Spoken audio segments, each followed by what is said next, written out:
What's good, everybody? I am the One-Legged Raven, and today I'd like to talk to you about predatory prepping in an urban environment, specifically for easy pickings and access to quick and dirty preps.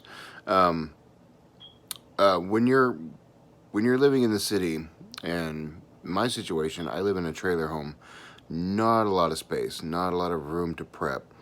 So you have to get creative, and creative sometimes means you have to get predatory, which means taking things that aren't yours, and either by cleverness or by force.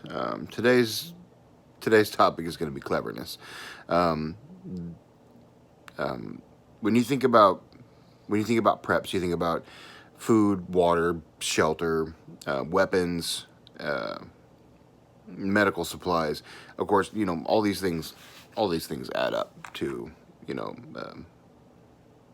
a positive a positive action towards survival. You can find all of these things typically in ambulances, police cars, things of that nature. So with that in mind, how do you get into the police cars if there's let's say mass abandoning of your post? If you're a law enforcement officer, let's say pandemic gets out of control, zombie apocalypse, and there's just a plethora of police cars littering the landscape. You can go up to a police car, and if you have a 1284X fleet key, which is a replacement key for all Ford Crown Victoria fleet vehicles, you can buy it on Amazon or eBay for anywhere from $8 to $12. You can pull that out of your prepper keychain and just walk up and open the trunk and help yourself to a shotgun and some ammunition, or an Armalite rifle, food, body armor, handguns, whatever that particular officer or the or that police station decided to keep in that car. Also, conversely, you can also have access to locking gas caps and ignition if you wanted to take that vehicle and drive it around, or siphon gas from it, or do any number of things. Just having a spare fleet key in your pack could come in insanely handy, especially if you're on the move. You're going through a certain area where having a weapon would be considered hostile, but there's police vehicles on the other side where you're trying to get to, and you can go and pillage and take those weapons. Also, a lot of police cars lock their weapons up, and these weapon locks are hilariously bad. You can defeat most of them with a heavy-duty earth magnet.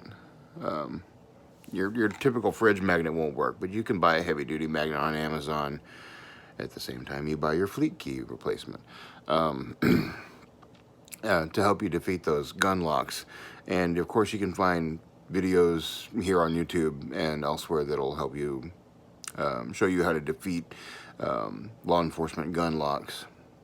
And again, I say all this is in a what if scenario. I'm not telling you to go out and rob rob from police cars, but in a zombie apocalypse when all bets are off, yeah, absolutely. I'm gonna get in that trunk. I'm gonna get that shotgun. I'm gonna eat that MRE or that energy bar and take out some zombies. Absolutely. The catch is with the fleet keys, if the entire police force using these Crown Victorias has not rekeyed their vehicles, it's kind of expensive to do, but police forces that are interested in maintaining their security may have rekeyed their police cars. Your replacement fleet key won't work. So keep that in mind. Another thing to note, if you have cash register keys and typical replacement keys for cabinets, filing cabinets and stuff. You can find all these things online. If you look under pen testing or penetration testing keys, you can find many of these tools for relatively inexpensively. You can get an entire key ring for, I think it's $50 on Amazon, and it'll get you all of the different Ford models, Chevy model replacement fleet keys, in addition to other, you know, lock-picking assistant tools and stuff. So do your research. Get online while we have power and internet. Before the snowstorm knocks out everything, or before the zombies come, you know, crawling through the windows, do your research. Look up